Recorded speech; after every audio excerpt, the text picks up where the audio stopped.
one of the most interesting responses I get when I talk to people about my work and the idea of futurism in general is people who say, yes, but I just like to live in the moment. And as much as I understand the premise of that, the reality is that we all exhibit some form of futurism in our work. And in our lives in general, we plan out our day. We think about what we might have for the next meal. But in a work context, every decision we make only ever has an impact in the future, and so we are obliged to think about it to a certain extent. The real question isn't whether or not we should think about the future, but how much should we think about the future, and how far into the future should we think? And so today I want to raise with you this concept of the half life of the decisions that you make.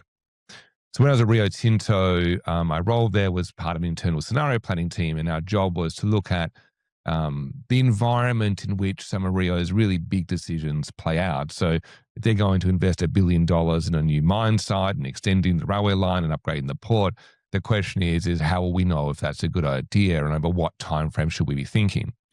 Because ultimately, this is a question about the future demand for iron ore. And it doesn't really matter what the demand for iron ore looks like at the moment the contracts are signed or even at the time when the mine is commissioned. We have to think about what is the time frame it's going to take for Rio to recoup its money in that. And so for me, the shorthand for that is this idea of the half-life of the decision, that mine may operate for, say, 50 years, but we'd expect that within 25 years or so, Rio would have recouped its investment, and then we can determine that that was a good decision or not. This idea of the half-life is that with every decision that we make, for it to be a good idea within a business context, there should be value that's generated from that exceeds the cost.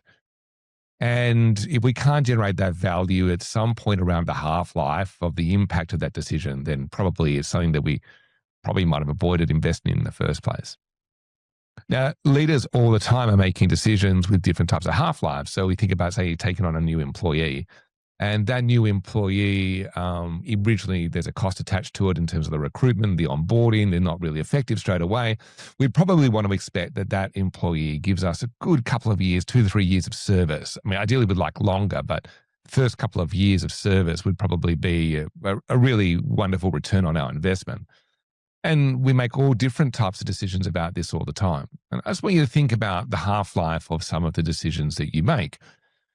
Is it 6 months? Is it a year, 2 years, 3 years? And if we then start to think about, well, how should we as leaders be thinking about the future? We can kind of intersect this with the Pareto principle. So the Pareto principle is the 80-20 rule.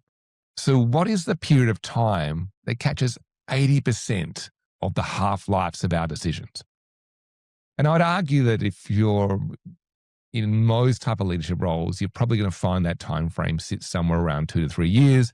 If you're a CEO, it might be 5 to 7 years. If you sit on a board, it could be a little longer again. Also, it changes with the industry that you work in.